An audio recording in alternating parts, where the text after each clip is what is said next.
Bonjour à toutes et à tous, nous sommes le lundi 25 novembre et voici votre journal d'information de la mi-journée. Et on débute avec cet incendie qui a frappé le site de la société Charpentier TP à Loie la nuit dernière. Le feu s'est déclaré dans la cour de cette entreprise de travaux publics avant de se propager à 8 engins et poids lourds. Une vingtaine de sapeurs-pompiers a été mobilisée. L'opération s'est achevée en milieu de matinée et une enquête de la gendarmerie est en cours pour déterminer l'origine de l'incendie qui n'a fait aucune victime. La présidente de la région des Pays de la Loire, Christelle Morancet, a récemment annoncé vouloir réaliser 100 millions d'euros d'économies sur le budget 2025, bien au-delà des 40 millions demandés par l'État. Des économies réalisées notamment dans le domaine de la culture, avec des réductions drastiques de subventions pour plusieurs structures. À titre d'exemple, l'aide accordée au théâtre Le Grand Air à La Roche-sur-Yon serait diminuée de 150 000 euros, près de 50 000 euros pour la salle de spectacle KM. Ce matin à Nantes, environ 3 000 acteurs de la culture étaient réunis devant l'hôtel de région pour protester contre ces coupes budgétaires. Une énorme colère, mais aussi un énorme ahurissement face à ce qui est en train de se passer aujourd'hui au niveau des arrêts des subventions au niveau de la culture, mais pas que de la culture, sur la région des Pays de la Loire. Je pense qu'on est tous impactés dans nos missions, mais aussi parce qu'on fréquente des artistes, on fréquente aussi des associations comme le CIDFF qui vont être impactées, avec qui je travaille régulièrement. Et c'est pourquoi j'ai trouvé nécessaire d'être là ce matin. La 39e édition du festival de Poupée se déroulera du 25 juin au 18 juillet 2025 et l'on connaît déjà la programmation de 2 dates sur les 15 qui seront proposées. Le jeudi 10 juillet, Robert Plant, le chanteur emblématique du groupe Led Zeppelin, sera sur la scène de Saint-Malo-du-Bois avec le groupe Saving Grace et Suzy Diane. D'autres artistes pas encore annoncés se produiront en première partie. Et puis le mercredi 16 juillet, DJ Snake sera à l'affiche avec Bunt, Trim ainsi que Joey Valencenbray. Ouverture de la billetterie le vendredi 6 décembre à 10h. On s'intéresse maintenant aux ostréiculteurs. La période est capitale pour eux car entre novembre et janvier, ils réalisent 60% de leur chiffre d'affaires annuel. L'an dernier, une partie de la profession avait été frappée par une interdiction de commercialisation de leurs huîtres en raison de la présence d'un norovirus. La question est maintenant de savoir si la confiance est toujours au rendez-vous chez les consommateurs. Élément de réponse avec ce reportage de Cyril Guillet. Ici, sur le marché de l'Aiguillon la Presqu'île, les huîtres trônent toujours en bonne place sur les étals. Et les clients achètent en toute confiance. Pour moi, je continue à en manger sans aucun souci. Aucun problème, parce que s'ils les vendent, c'est que c'est bon. On a confiance. Ils font attention aux régions.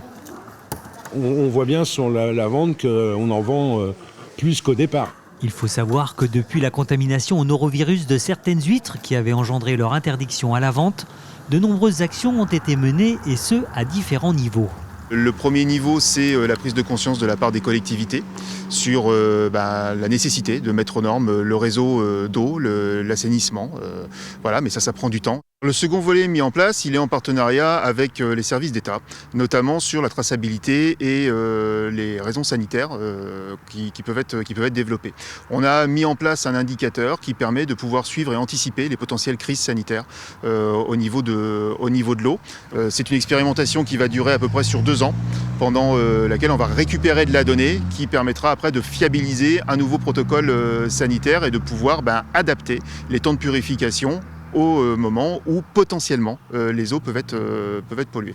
Sur la baie de Bourgneuf, cette contamination a largement fragilisé ses producteurs. On peut estimer en gros un impact qui va de 35 à 50% en fonction des entreprises. On pourrait croire que ça a été un petit peu différent, sauf qu'il y a eu un été qui n'a pas été extraordinaire non plus. Et il n'y a pas eu d'indemnisation encore qui ont été faites, puisqu'on considère que le stock n'a pas été perdu, sauf que le stock il est déprécié. L'avantage que ça a, c'est que comme les huîtres sont restées un petit peu plus longtemps dans les bassins, c'est qu'on a eu cette année et qu'on a pour les fêtes des huîtres avec un taux de chair et d'une qualité franchement extraordinaire. Donc on mise aussi là-dessus.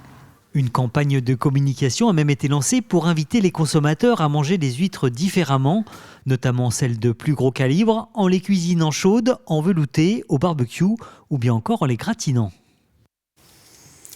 Le 24 novembre 1929 disparaissait Georges Clemenceau, ancien député, sénateur, ministre de la Guerre ou encore ministre de l'Intérieur. Une commémoration pour les 95 ans de sa mort avait lieu ce dimanche à Mouchamps, où il repose. Une cérémonie célébrée en présence de nombreux officiels, dont Bruno Retailleau, nommé lui aussi ministre de l'Intérieur, 118 ans après celui qui était surnommé le Tigre. Florian Wozniak. Attention pour les couleurs! Ouais! Envoyez!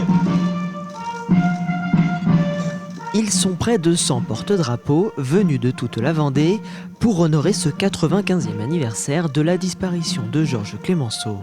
Un hommage sobre, comme le voulait le Tigre dans son testament.